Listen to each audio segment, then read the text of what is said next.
நீங்கள் கேட்டுக்கொண்டிருப்பது அதிரை FM 90.4. நமது சமூகம் நமது நலன்.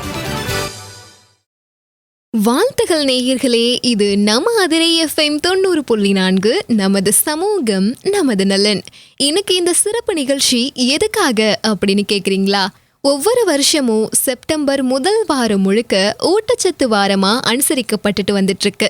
ஸோ இந்த வாரம் இந்த ஊட்டச்சத்து வார விழிப்புணர்வு நிகழ்ச்சியா நம்ம கூட நிகழ்ச்சியில இணைந்து இருக்காங்க குழந்தைகள் அறுவை சிகிச்சை நிபுணர் டாக்டர் அகமது கபீர் அவர்கள். இவங்க மூலமா இன்னைக்கு ஊட்டச்சத்து சார்ந்த நிறைய விஷயங்கள் பத்தி பேச போறோம். ஸோ நிகழ்ச்சியை தொடர்ந்து மிஸ் பண்ணாம கேளுங்க. வாழ்த்துக்கள் டாக்டர். உங்களை பத்தின அறிமுகத்தை எங்க கூட ஷேர் பண்ணிக்கோங்க. அதிரை எஃப்எம் நேயர்களுக்கு என்னுடைய வாழ்த்துக்கள். ஸோ என் பேர் பார்த்தீங்கன்னா அகமது கபீர். நான் குழந்தைகளினுடைய அறுவை சிகிச்சை நிபுணராக இருக்கேன். குழந்தைகள் அறுவை சிகிச்சையில ஒரு சூப்பர் ஸ்பெஷாலிட்டின்னு சொல்லலாம். அதுல நம்ம பச்சிளம் குழந்தைகள்ல இருந்து 16 வயசுக்கு உள்ள குழந்தைகள் வர எல்லா அறுவை சிகிச்சையும் நம்ம செய்யறோம். Except brain surgery and heart surgery. அது நியூரோ சர்ஜனும் கார்டியக் சர்ஜனும் பண்ணுவாங்க.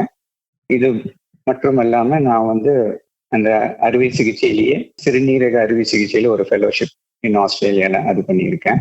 அது கூட ரோபோட்டிக் அறுவை சிகிச்சை, இப்ப நவீனமா இருக்கிற அந்த ரோபோட்டிக் அறுவை சிகிச்சை அது சிகாகோ யூனிவர்சிட்டியில அந்த ஃபெலோஷிப்பும் பண்ணியிருக்கேன்.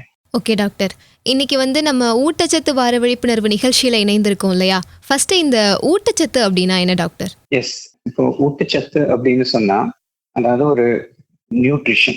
இப்போ ஒரு நியூட்ரியன்ட் தான் நம்மளுடைய அன்றாட வாழ்க்கைக்கு, அதாவது எல்லா ஒரு உயிரினங்களுக்கும் ஒரு நியூட்ரியன்ட் கண்டிப்பா தேவை. அதனுடைய டெவலப்மெண்ட் ஆகட்டும், அதனுடைய வளர்ச்சி ஆகட்டும், ப்ராசஸ், மெட்டபாலிசம் எல்லாத்துக்குமே இந்த நியூட்ரியன்ட் தேவை. இந்த நியூட்ரியன்ட்டை சரிசமமா உட்கொண்டு இல்லைன்னா அதை ப்ராப்பரா எடுத்துக்கிட்டு பாடி அந்த செல்கள், அந்த டிஷ்யூஸ் எல்லாமே அதை யூட்டிலைஸ் பண்ணி நம்மளுடைய குரோத்துக்கு தேவையான அளவு எடுத்து அதை கழிவா வெளியில ஏற்றி ப்ராப்பர் இதுக்கு கொண்டு போறது, அந்த ப்ராசஸுக்கு கொண்டு போறது பேரு தான் நியூட்ரிஷன் அப்படின்னு சொல்றோம். ஓகே டாக்டர், இப்போ நியூட்ரிஷன் சொல்றது நம்மளுடைய ஹெல்த் ரிலேட்டடா வரக்கூடியது தான் இல்லையா? இப்போ ஒவ்வொரு வருஷமுமே இந்த ஊட்டச்சத்து வாரம் அனுசரிக்கப்படுறதுக்கான ரீசன் என்ன சார்? கரெக்ட். இப்போ எப்படின்னா, இப்போ நியூட்ரிஷன், நீங்க நல்ல நியூட்ரிஷன் எடுத்துக்கோங்க அப்படின்னு நம்ம சொல்லிட்டு போயிடலாம். தட் இஸ் நியூட்ரிஷன் டேன்னு நம்ம ஒன்று செலிப்ரேட் பண்றோம். அது மேல வரும் 27th நினைக்கிறேன். பட் இந்த நியூட்ரிஷன் வாரமா நம்ம ஏன் இதை அனுசரிக்கிறோம் அப்படின்னு சொன்னா, ஒரு அவேர்னஸ் கிரியேட் பண்றதுக்காக தான். ஒருத்தவங்கள்ட்ட ஒரு நல்ல சாப்பாடு எடுத்துக்கோங்க அப்படின்னு சொன்னா சரிங்கன்னு சொல்லிட்டு போயிடுவாங்க. பட் ஒரு வீக்கா நம்ம அதை செலிப்ரேட் பண்றோம் அப்படின்னு சொன்னா ஒரு அவேர்னஸ் நம்ம கிரியேட் பண்றோம். இந்த ஒரு வாரமும் அதை பத்தி பேசுறோம்.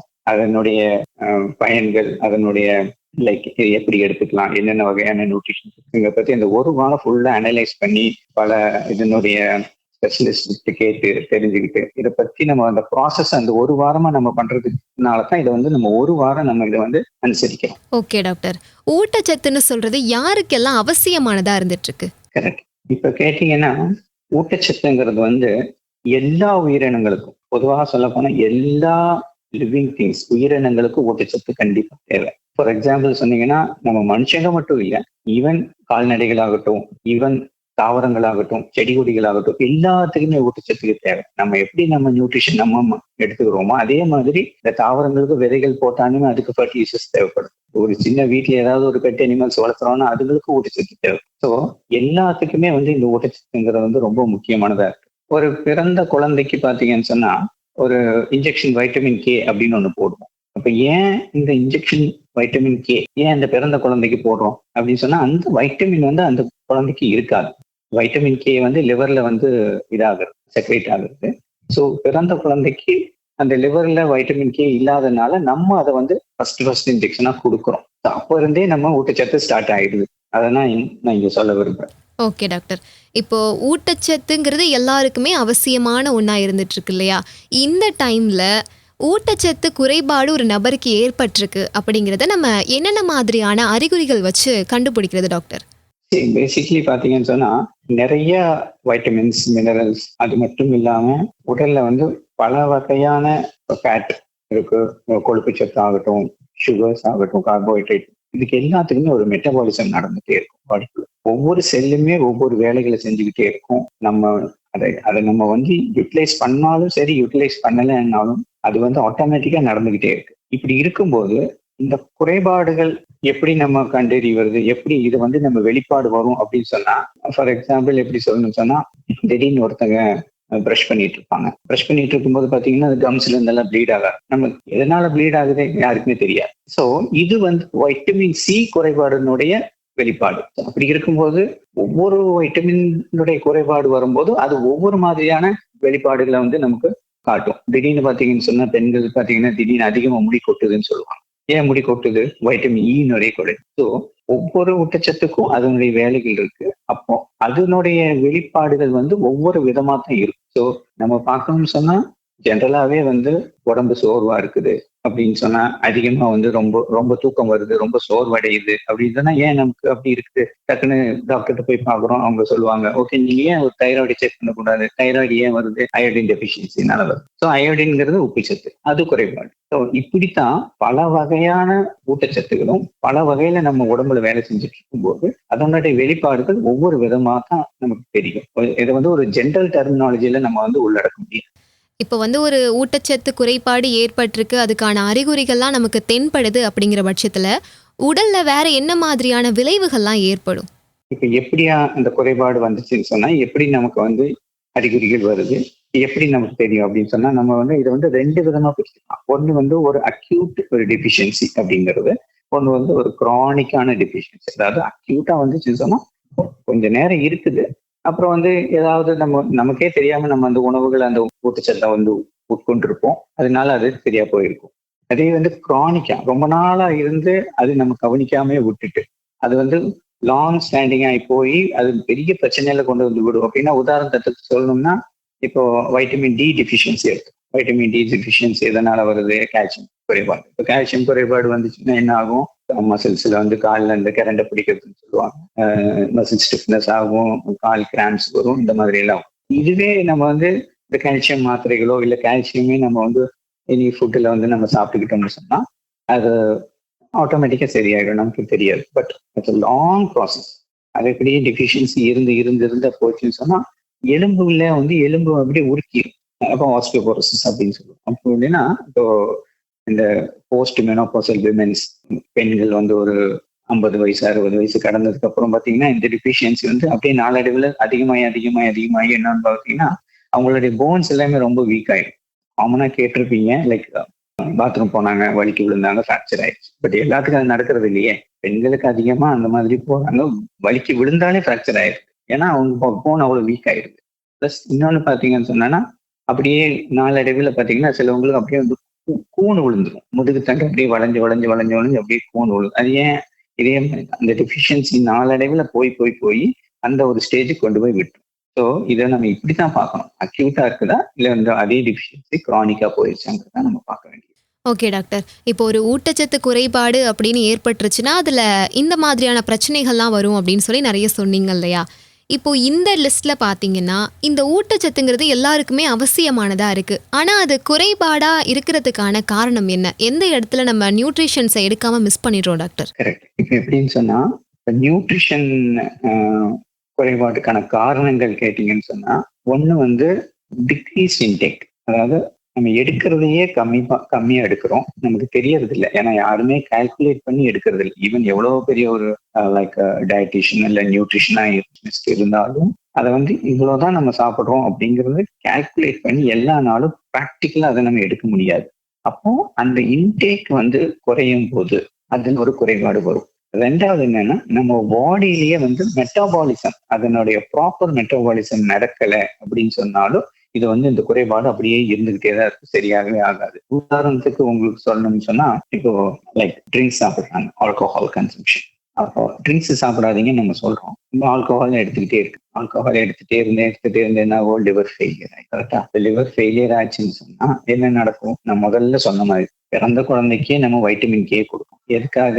அந்த குழந்தைக்கு வந்து இந்த ப்ளீடிங் டிஸார்டர்ஸ் எல்லாமே வந்து சரியாகணும். ஏன்னா லிவர் வந்து மெச்சூர்டா இருக்காது, அதனால குழந்தைக்கு வந்து ப்ளீடிங் எங்கேயும் நடந்துடக்கூடாது, ஆர்கன்ஸ்ல வந்து ப்ளீட் ஆகக்கூடாதுங்கிறதுக்காக அந்த வைட்டமினை கொடுக்கும். இப்போ ஆல்கோஹால் சாப்பிட்டு லிவரே ஃபெயிலியர் ஆகி போயிடுச்சுன்னு சொன்னா என்ன ஆகும்? அதே வைட்டமின் கே அங்கேயும் இருக்காது. ஸோ அதனால என்ன ஆகுதுன்னா ப்ளீடிங் வந்து டிஸார்டர் மாதிரி வந்து அவங்க வந்து இந்த ரத்தம் வாந்தி எடுப்பாங்க. நீங்க ஈவன் படத்திலேயே பார்த்துருப்பீங்க இல்லையா, ஆல்கஹால் குடிச்சு இறந்து போறவங்க எப்படி என்ன ஃபர்ஸ்ட் என்ன பண்ணுவாங்க, ரத்தம் வாந்தி தான் எடுக்கும். ஸோ அங்க வந்து இந்த ப்ளீடிங் டிஸார்டர் வந்து மேனிஃபெஸ்ட் ஆயிடும். ஸோ அதனால நம்ம இன்டேக்க ப்ராப்பரா இருக்கணும். அதே சமயம் அந்த மெட்டபாலிசம் ப்ராப்பரா நடக்குதா அப்படிங்கறதும் நம்ம வந்து டெஸ்ட்டுகள் செஞ்சு பார்த்துக்கிறது நல்லது. இப்போ பெரும்பாலும் பார்த்தீங்கன்னா கர்ப்ப காலங்களில் இருக்கக்கூடிய தாய்மார்களுக்கு பெரும்பாலும் ஊட்டச்சத்து உணவுகள் அவசியமா இருக்குன்னு நிறைய டாக்டர்ஸ் எல்லாருமே சொல்றாங்க. அப்போ அவங்க அந்த டைம்ல என்ன மாதிரியான உணவுகள் சாப்பிடணும் டாக்டர்? மோஸ்ட்லி பிரெக்னென்ட் விமென்ஸ் பாத்தீங்கன்னு சொன்னா நம்ம சொல்றது என்னன்னு சொன்னா அவங்களுக்கு ரொம்ப மிக முக்கியமானது என்னன்னு பாத்தீங்கன்னா iron and folic acid. Iron and folic acid வந்து ரொம்ப முக்கியமானது. ஈவன் எல்லா பொது சுகாதார நிலையங்கள்ல யூஹெச்சி பிஹெச்சி எல்லா கவர்மெண்ட் ஹாஸ்பிட்டல் ஒன்ஸ் பிரெக்னன்சின்னு கன்ஃபார்ம் ஆயிட்டாலே ஃபர்ஸ்ட் டேல இருந்தே அவங்களுக்கு வந்து அயன் ஃபோலிக் ஆசிட் கொடுக்க ஆரம்பிச்சிருவாங்க. ஈவன் நம்ம வந்து கன்சம்ஷன் ஆக போறோம், இந்த மாதிரி பிரெக்னென்ட் ஆக போறோங்கிற ஒரு ஐடியா இருந்தாலே நம்ம வந்து அயன் ஃபோலிக் ஸ்டார்ட் பண்ண சொல்லிடுவோம். ஏன்னு சொன்ன அயன் ஃபோலிக் வந்து குழந்தையினுடைய நரம்பு மண்டலங்களை டெவலப்மெண்ட்டுக்கு ரொம்ப உறுதுணையா இருக்குது, சரிங்களா? அதனால குழந்தைகள் பிறக்க போற குழந்தைகளுடைய நரம்பு மண்டலம், brain develop, spinal card develop, இதுக்கு எல்லாத்துக்குமே வந்து அயன் ஃபோலிக் ரொம்ப முக்கியம். ரெண்டாவது பாத்தீங்கன்னு சொன்னா கால்சியம். கால்சியம்ங்கிறது வந்து அதே மாதிரி பெண்களுடைய அந்த போன் ஸ்ட்ராங்கா இருக்கணும்.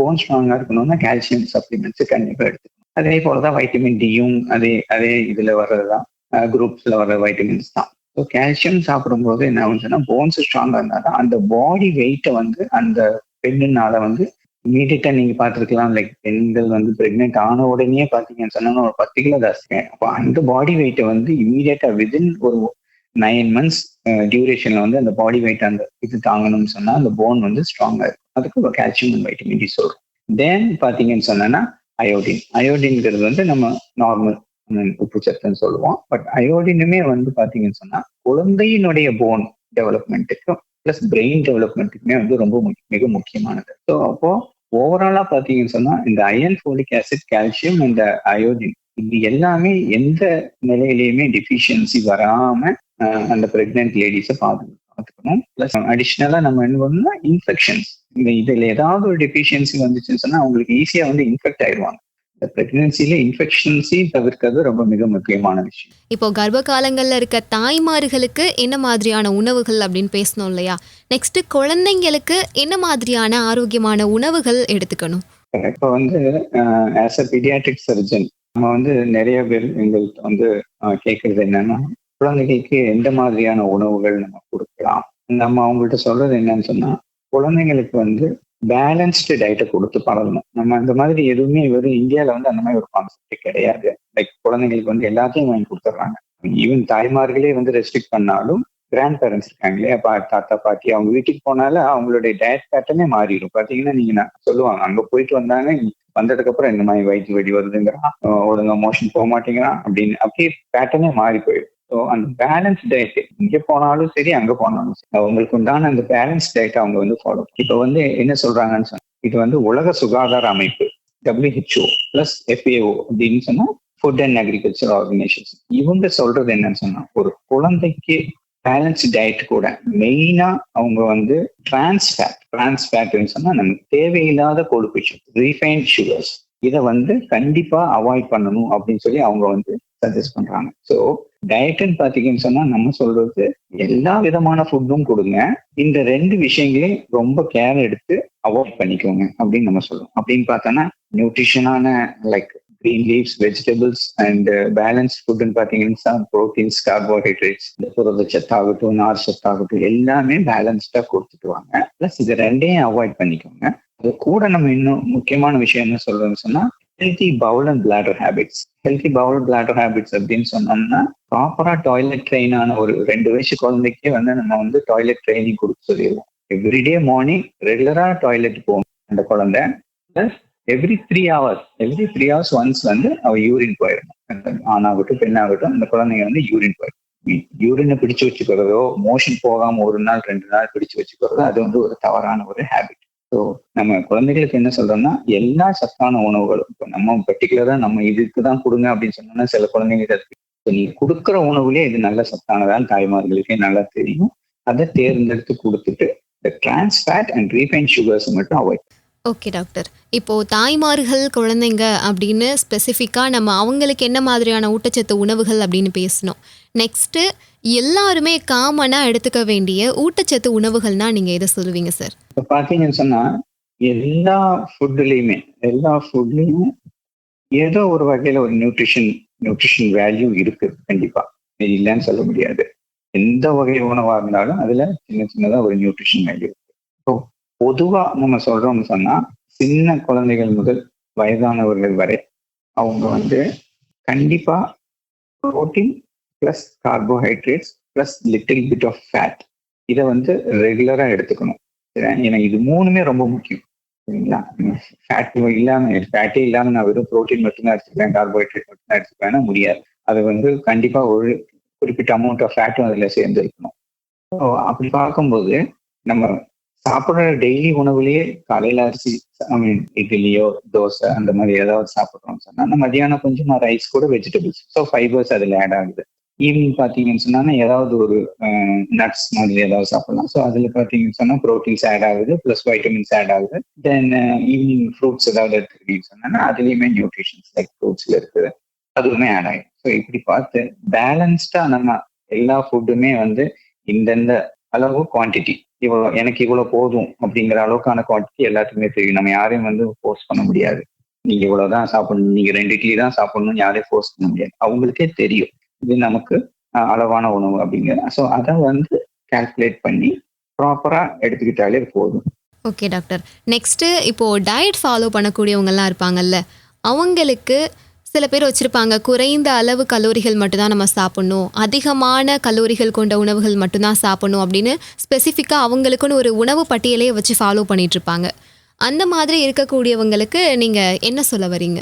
ஆக்சுவலாக ஒரு விஷயம் என்னன்னு சொன்னால் அந்த மாதிரி இருக்கிறவங்கள ஃபர்ஸ்ட் நம்ம பாராட்டணும். ஏன்னா இப்படி ஒரு லைஃப் ஸ்டைல் ஒரு இதுல போயிட்டு இருக்கும்போது எனக்கு இந்த மாதிரியான உணவு நான் சாப்பிட விரும்பணும் அப்படின்னு சொல்லி ஒரு பட்டியல் வச்சு அதுக்கான நேரம் செலவழிச்சு அந்த மாதிரி ஒரு சார்ட்டை ப்ரிப்பேர் பண்ணி அதை ஃபாலோ பண்ணணும்னு நினைக்கிறாங்க இல்லையா, அது அவங்களுக்கு ஒரு பெரிய ஒரு கைத்தட்டல் கொடுக்கும். அது மட்டும் இல்லாம அந்த மாதிரி இருக்கிறவங்க அந்த உணவு முறைகளை 100% இப்படியே கன்சிஸ்டண்டா ஃபாலோ பண்ண முடியுமா அப்படிங்கிறது மிகப்பெரிய கேள்விக்குறி. இது வரைக்கும் யாரும் அந்த மாதிரி பண்ணதா ஒரு இதே கிடையாது. உதாரணத்துக்கு சொல்லணும்னு சொன்னா அது இட்டாலியா இல்ல பிரேசிலான்னு தெரியல, ஒருத்தர் நான் வெறும் வெஜிடேரியன் உணவு மட்டும்தான் எடுத்துக்குவேன், நான் வெஜிடேரியனே எடுத்துக்க மாட்டேன், 100% வெஜிடேரியன் உணவு மட்டுமே எடுத்துக்குவேன் அப்படின்னு சொல்லி ஒரு குறிக்கோளோட அதை அவருனால சக்சஸ் பண்ண முடியல. அன்பார்ச்சுனேட்லி அவர் இறந்தும் போயிட்டார். நம்ம என்ன சொல்றோம்னா ஆஸ் அ டாக்டர் உங்களுக்கான உணவு பட்டியலை நீங்க தயார் பண்ணிட்டீங்கன்னு சொன்னா ரொம்ப நல்லது. அதை முடிஞ்ச வரைக்கும் ஃபாலோ பண்ணுங்க. எவ்வளோக்கு எவ்வளோ அட்லீஸ்ட் 100% உங்களால முடியலையா அட்லீஸ்ட் 75 to 80% ஃபாலோ பண்ணுங்க. அது உங்களுக்கு நல்ல ஒரு பலனை தரக்கூடியதா இருந்துச்சுன்னு சொன்னா அதையே நீங்க ஃபாலோ பண்ணுங்க, தப்பே கிடையாது. இப்போ பொதுவா உடல் எடையை குறைக்கணும் அப்படின்னு நினைக்கிறவங்களுக்கு நீங்க சொல்லக்கூடிய விஷயங்கள் என்ன? உடல் எடையை குறைக்கணும் அப்படிங்கிறது ஒரு அதிகமான உடல் எடை இருக்குது அப்படின்னு சொன்னா அதை குறைக்கணும்னு நினைக்கிறது ஒரு நல்ல விஷயம். இந்த பாடி பில்டிங்க்கு எல்லாம் போறாங்க, போய் உடம்ப குறைச்சிக்கிட்டு லைக் மசில் பில்ட் பண்ணணும், வெயிட் கம்மி பண்ணணும், மசில் பில்ட் பண்ணணும். இவங்களுக்கு எல்லாமே நான் ஒரு விஷயம் சொல்ல விரும்புறேன். என்னன்னு சொன்னா strength doesn't come from winning or gaining weight. It's the hardship you go through. Decide not to surrender. இது நான் சொல்லல, அர்னால்ட் ஸ்வால்கனேகர் சொல்லியிருக்காரு. ஸோ நீங்க எந்த விதமான ஒரு முயற்சி எடுத்தாலும் அந்த முயற்சியை கண்டினியூஸா தொடர்ந்து செய்யுங்க, கைவிடாம. கண்டிப்பா அது உங்களுக்கு ஒரு பலனை தரும். டாக்டர், இப்போ உடல் எடை அதிகரிக்கணும் அப்படின்னு சொல்லி சில பேர் ட்ரை பண்ணிட்டு இருப்பாங்கல்ல, அவங்களுக்கு நீங்க என்ன மாதிரியான வழிமுறைகளை சொல்றீங்க டாக்டர்? வெயிட் கெயின் பண்ணணும். வெயிட் கெயின் பண்ணணும்னு சொன்னா இப்போ எப்படின்னு சொன்னா சிலவங்க ரொம்ப சின்ன லீனா இருப்பாங்க, எந்த ஒரு லைக் ட்ரெஸ்ஸஸ் போட்டாலுமே அவங்களுக்கு ஒரு ஃபிட்டா இருக்காது. லைக் அவங்க ஃபிட்டா இருக்கிறவங்க பார்க்கும் போதெல்லாம் இவங்களுக்கு ஒரு மாதிரி ஒரு கில்ட்டி ஃபீல் வரும், ஏன் அவங்கள மாதிரி நம்மளால இருக்க முடியல. இவங்களுக்கு நான் என்ன சொல்றேன்னா there is a physicsல ஒண்ணு இருக்குது, ஆல் ஆர் நன் லா அப்படின்னு சொல்லி. அப்படின்னா நம்ம எவ்வளவுதான் முயற்சி பண்ணி ஒரு மசில வந்து ட்ரெயின் பண்ணாலும் அதனுடைய ஒரு குறிப்பிட்ட ஒரு கெப்பாசிட்டி இருக்கு. அந்த கெப்பாசிட்டிக்கு மேல அது விரிவடையாது, அதனுடைய ஒர்க்கிங் இதுவும் நின்று போயிடும். புரியுதுங்களா? ஸோ அப்படி இருக்கும்போது உங்களுக்கு எவ்வளவு வரும், உங்களால எவ்வளவு முடியுமோ அதை மட்டுமே ட்ரை பண்ணுங்க. தயவு செஞ்சு மற்றவர்களை பார்த்து உங்களுடைய எடையை வந்து கூட்டவோ குறைக்கவோ அதை மட்டும் பண்ணிடாதீங்க. உங்க மெட்டபாலிசம் உங்களுக்கு தான் தெரியும். சிலவங்க பாத்தீங்கன்னு சொன்னா, உதாரணத்துக்கு சொன்னோம்னா லைக் ரொம்ப ஒல்லியா இருப்பாங்க, 10 இட்லி சாப்பிடுவாங்க. நல்ல பாடி பில்டரா இருப்பாங்க, நல்லா இருப்பாங்க, அவங்களுக்கு 2 இட்லிக்கு மேல சாப்பிட முடியாது. So it metabolism varies. அவருடைய மெட்டபாலிசம் வேற, இவரோட மெட்டபாலிசம் வேற. சிலவங்க பாத்தீங்கன்னு சொன்னா படுத்த உடனே தூங்கிடுவாங்க.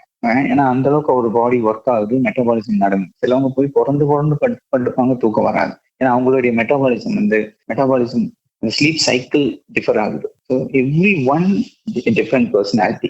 சரிங்களா? அப்போ அப்படி இருக்கும்போது எடையை அதிகரிக்கணும்னு நினைக்கிறவங்க தயவு செஞ்சு போய் ஹை ரிஸ்க்ல போய் விழுந்துடாதீங்க. ஏன்னா அவங்க எடையை அதிகமாக்கணும் பண்றவங்க ஃபர்ஸ்ட் செய்யற முதல் தப்பு என்னன்னு பாத்தீங்கன்னா ஃபேட் அதிகமாயிடுச்சு. ஃபேட் நம்ம என்னன்னா பாடியில போய் மட்டும் அக்குமுலேட் ஆகுறது இல்லை, அது போய் ரத்த குழாய்கள்லயுமே போய் அக்குமுலேட் ஆகுது. ஸோ ரத்த குழாயில ஃபேட் அக்குமுலேட் ஆச்சுன்னா என்ன நடக்கும்னு உங்களுக்கே தெரியும். ஹார்ட் அட்டாக், ஸ்ட்ரோக், இந்த மாதிரி பிரச்சனைகள்லாம் வரும். ஸோ உங்களுக்கு எவ்வளவு பண்ண முடியும், ஒரு நியூட்ரிஷனிஸ்டோ இல்ல ஒரு டயட்டிஷியன் போய் பாருங்க.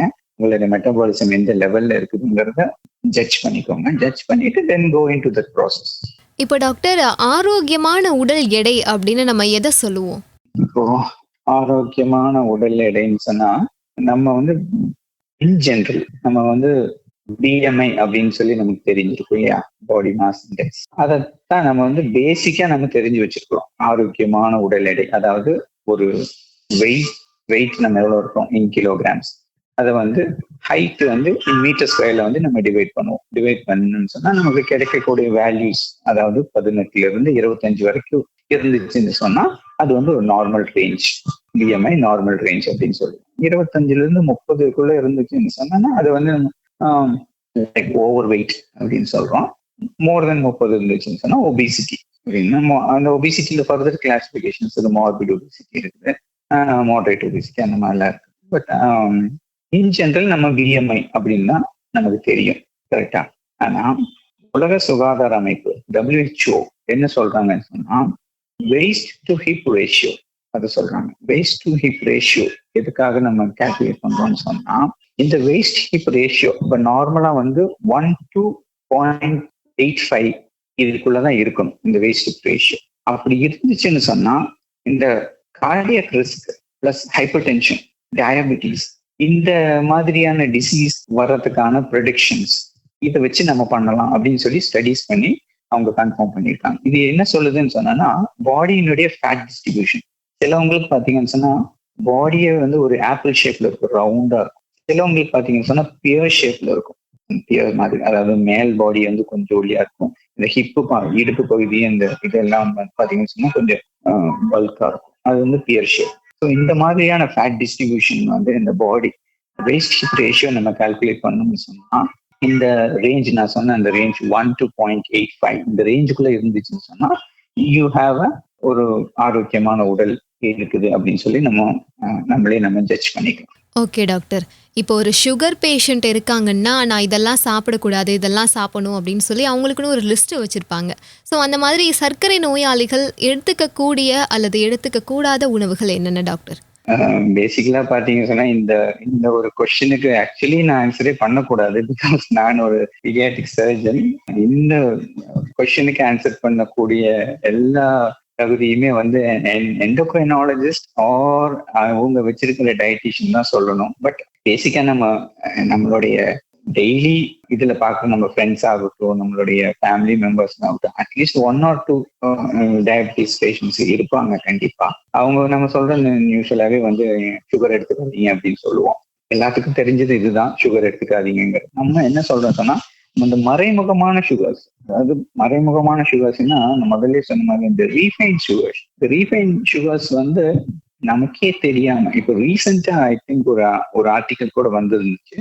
ஐ திங்க் டைம்ஸ் ஆஃப் இந்தியாவோ இல்லை NDTV, அதுல வந்து எந்தெந்த மாதிரியான ஃபுட் ப்ராடக்ட்ஸ்ல வந்து ரீஃபைன் சுகர்ஸ் அதிகமா இருக்குதுன்னு பாத்தீங்கன்னா ஒரு பெரிய லிஸ்டே கொடுத்துருந்தாங்க. லைக் ஜஸ்ட் வாங்கி கடையில வாங்கி சாப்பிடுற ஈவன் ஒரு பிஸ்கெட் பேக்கெட் ஆகும். நம்ம சரி பிஸ்கெட் தான் அதுல ஸ்வீட், ஒரு சிப்ஸ் பேக்கெட் வாங்கி சாப்பிடுவோம். சிப்ஸ், அந்த சிப்ஸ்லயுமே ரீஃபைன் சுகர்ஸ் இருக்குதுன்னு சொல்றாங்க. சரிங்களா? எனி ப்ராசஸ்ட் ஃபுட் நம்ம வீட்டுல வந்து இப்போ சில பேர் வெளிநாடுகள்ல வாழ்ந்துட்டு இருப்பாங்க. அவங்களுக்கு வந்து ஃப்ரெஷ் ஃப்ரூட்ஸ் அண்ட் வெஜிடபிள்ஸே கிடைக்காது, ஃப்ரெஷ் மீட்டே கிடைக்காது, எல்லாமே ப்ராசஸ்டா தான் இருக்கும். அந்த ப்ராசஸ்டு மீட் அண்ட் வெஜிடபிள்ஸ் இதுல எல்லாத்துலயுமே வந்து ரீஃபைன் சுகர்ஸ் இருக்குதுன்னு சொல்லி கண்டுபிடிக்கும். எனி ப்ராசஸ்ட் ஃபுட் நம்ம டின்னில் வர பேக் பண்ண ஃபுட்ஸ்ல எல்லாருமே இருக்கு. ஸோ இன் ஜென்ரல் நான் உங்களுக்கு சொல்றது என்னன்னு சொன்னா, இந்த ரீஃபைன் சுகர்ஸ் வந்து அவாய்ட் பண்ணிக்கோங்க. பிளஸ் உங்களுடைய எண்டோக்ரைனாலஜிஸ்ட் ஒரு டயட்டிஷியன்ட்ட அந்த ஃபுல் லிஸ்டையும் வாங்கி நீங்க அதை ஃபாலோ பண்ணுங்க. ஓகே டாக்டர், இப்போ சிறுதானியங்கள் பற்றின விழிப்புணர்வு மக்கள் மத்தியில் அதிகமாயிட்டே வருது அப்படின்னு தான் சொல்லலாம். ஸோ அந்த டைமில் சிறுதானியங்களில் இருக்கக்கூடிய ஊட்டச்சத்துக்கள் என்னென்ன, எந்தெந்த டைம்லலாம் சிறுதானியங்களை நம்ம எடுத்துக்கலாம் டாக்டர்? சிறுதானியங்கள்லாம் வந்து இந்த மில்லட்ஸ், இந்த இதெல்லாமே தான். அதில் பார்த்தீங்கன்னு சொன்னால் இதுக்கு பர்டிகுலர் டைமிங்னு இது வரைக்கும் யாருமே வந்து இது எதுவுமே ஒரு ரெஸ்ட்ரிக்ஷன்ஸ் இன்னும் கொண்டு வரல. பிகாஸ் இப்போ நீங்கள் சொன்ன மாதிரியே தான் இப்போ ரீசெண்டாக தான் இந்த ட்ரெண்ட் வந்துகிட்டே இருக்கு. சிறுதானியங்கள்ல இது இருக்கு, இது நிறைய எடுத்துக்கோங்க அப்படின்னு சொல்றாங்க. It's good actually. ஏன்னா அது கிளைசிமிக் இண்டெக்ஸ் பார்த்தீங்கன்னா ரொம்ப கம்மியா சிறுதானியங்கள். நம்ம ரெகுலரா சாப்பிட்ற வீட் ஆகட்டும், ரைஸ் ஆகட்டும், இந்த இது எல்லாத்தையுமே விட இந்த மில்லட்ஸ், இது ஓட்ஸ், இது எல்லாமே இருக்கு இல்லைங்களா, பாஜ்ரா, இதுல எல்லாத்துலயுமே வந்து ragi very low glycaemic index இருக்கு. அதுல பாத்தீங்கன்னு சொன்னா இன் ஜென்ரலா பார்த்தோம்னா ஒரு நமக்கு ஒரு 12% ஒரு ப்ரோட்டீன்ஸே கிடைக்குது அதுல. So it's rich in proteins first thing. Second thing 20% ஃபைபர்ஸும் இருக்கு. ஸோ நமக்கு தேவையானது மெயின் இந்த ஃபைபரும் கிடைச்சிருது, ப்ரோட்டீனும் கிடைச்சிருது. அண்ட் நெக்ஸ்ட் திங் நம்மளுடைய எனர்ஜி ரிக்குயர்மெண்ட்டுக்கு கொஞ்சம் கார்போஹைட்ரேட்ஸ் தேவைப்படும். அது ஒரு 60 to 70% இருக்கு. ஆனால் கார்போஹைட்ரேட்ஸ் இல்லைன்னு சொன்னா நம்ம சோர்ந்து போயிடுவோம். ஒன்லி ஒரு ப்ரோட்டீன் மட்டும் எடுக்கிறோம், ஒரு ஃபைபர் மட்டும் எடுத்துட்டு வேலைக்கு வந்தோம்னு சொன்னா, ரெகுலரான வேலை செய்யறவங்களுக்கு பாத்தீங்கன்னு சொன்னா ஒரு 11 மணிக்கு மேலேயே ரொம்ப டயர்ட் ஆயிடுவாங்க, பசிக்க ஆரம்பிச்சிடும். Because need energy to run the day. அந்த நாளுக்கு போகணும்னு சொன்னா கொஞ்சம் எனர்ஜி வேணும். அப்போ அதுல ஒரு 60 to 70% கார்போஹைட்ரேட்ஸ் இருக்கு. But low fat content, very low. அதனால ஃபேட் கண்டென்ட் லோவா இருக்கிறதுனால ஈவன் நீங்க அதை வந்து ஈவினிங் கூட எடுத்துக்கலாம். ஸோ ஈவன் மார்னிங் பிரேக்ஃபாஸ்ட்டுக்கு சிலவங்க ஓட்ஸ் எடுத்துக்குவாங்க, இட்ஸ் குட் ஆக்சுவலி. மத்தியான லஞ்சுக்கு பாத்தீங்கன்னு சொன்னா ஏதாவது ஸ்ப்ரவுட் அவுட் பீன்ஸ் மாதிரி எடுத்துக்கிட்டோம்னா அதுவும் எடுத்துக்கலாம். ஈவினிங் ஸ்நாக்ஸுக்கு இந்த சன்னா, லைக் பீனட்ஸ் அந்த மாதிரி எடுத்துக்கிறாங்க, அதுவும் அதுல எந்த விதமான ஒரு இதுவும் கிடையாது. மேக் ஷூர் அந்த குவான்டிட்டி உங்களுக்கு கரெக்டான குவான்டிட்டி அங்கே மட்டும் போய் பார்த்துக்கோங்க. அண்ட் இது கூட வந்து டோன்ட் ஆட் எனி அடிட்டிவ்ஸ். சிலவங்க பார்த்தீங்கன்னு சொன்னா அதில் கொஞ்சம் சுகரை மிக்ஸ் பண்ணி சாப்பிடுவாங்க, ஜாகரி போடுவாங்க, லைக் கொஞ்சம் டேஸ்ட் வேணுங்கிறதுக்காக அந்த மயனீஸ் போடுவாங்க. ஸோ இந்த மாதிரி அடிட்டிவ்ஸ் எதுவும் போடாம make your own diet. Doctor, இதுவரையும் ஊட்டச்சத்து சார்ந்த நிறைய விஷயங்களை நேயர்களுக்காக நீங்க ஷேர் பண்ணீங்க. இப்போ அதிரை பண்பலையின் நேயர்களுக்கு நீங்க சொல்ல விரும்பக்கூடிய தகவல்கள் என்ன? சிறப்பான தகவல்கள்னா பேசிக்கா என்னன்னா எல்லாரும் நல்ல நியூட்ரிஷியஸ் ஃபுட் சாப்பிட்டு ஹெல்த்தி லைஃப் ஸ்டைல்ல இருக்கணுங்கிறதான் எல்லாத்தினுடைய ஆசையுமே. சிலவங்க அதை இன்சிஸ்ட் பண்றாங்க, சிலவங்க அதை அப்படி காதுல வாங்கிட்டு அப்படி கேட்டுட்டு அப்படி போயிடுறாங்க. உலக சுகாதார அமைப்பே வந்து இப்போ ரீசெண்டா எடுத்திருக்கிற ஒரு சர்வேவில சொல்றாங்க, உலக நாடுகள்லயே 5 கண்ட்ரிஸ் மட்டும்தான் வந்து இந்த கொழுப்புச்சத்தை அவாய்ட் பண்ணணும் அப்படிங்கிற ஒரு ப்ராசஸ்லயே இறங்கி இருக்கிறாங்க. அதுலயுமே வந்து அவங்க வந்து முழுமையா வந்து வெற்றி கண்டுட்டாங்க அப்படின்னு சொல்லி ஒரு 5 கண்ட்ரிஸ் தான் சொல்றாங்க. அதுல வந்து இந்தியா வந்து இல்லவே இல்லை. அப்படி பாத்தீங்கன்னா Poland, Denmark and even Saudi, அந்த கண்ட்ரிஸ் எல்லாமே வருது. பட் இந்தியா வந்து அந்த மாதிரி இது லிஸ்டே இல்லை. நம்ம என்ன சொல்றோம்னு சொன்னா, நல்ல நியூட்ரிஷியஸான ஃபுட் சாப்பிடுங்க, better life, healthy life style plus added activities include பண்ணிக்கோங்க. எக்ஸசைஸ் பண்ணுங்க, ரெகுலரா எக்ஸசைஸ் பண்ண முடியலன்னா ரொட்டீன் எக்ஸசைஸுங்கிறது இப்போ சிலவங்களுக்கு வந்து ஒரு யாரோ ஒருத்தவங்க புஷ் பண்ற மாதிரி தெரியும். உங்களுடைய ரொட்டீன் ஆக்டிவிட்டிஸை கொஞ்சம் இன்க்ரீஸ் பண்ணிக்கோங்க அப்படிங்கிறத நமக்கு சொல்ல முடியும். S, thank you.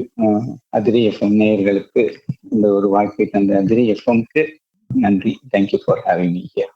ஊட்டச்சத்து உணவுனா என்ன, ஊட்டச்சத்துனா என்ன, அதை யாரெல்லாம் எப்படியெல்லாம் எடுத்துக்கணும் அப்படின்னு இந்த ஊட்டச்சத்து பத்தின நிறைய விழிப்புணர்வு விஷயங்களை நம்ம கூட பகிர்ந்துகிட்ட மருத்துவர் அகமது கபீர் அவர்களுக்கு வாழ்த்துகளையும் நன்றிகளையும் கூறி நேயர்கள் சார்பா விடைபெற போறது நான் உங்க RJ ஃபாஹிரா. நிகழ்ச்சி பற்றிய கருத்துக்களை தெரிவிக்க 7373776904 இந்த நம்பருக்கு கால் பண்ணியோ அல்லது வாட்ஸ்அப் மூலமாவோ தங்களுடைய கருத்துக்கள் விமர்சனங்களை தெரியப்படுத்தலாம். இது நம்ம அதிரை FM 90.4 நமது சமூகம் நமது நலன். நீங்கள் இணைந்திருக்கிறீர்கள் அதிரை FM 90.4 நமது சமூகம் நமது நலன்.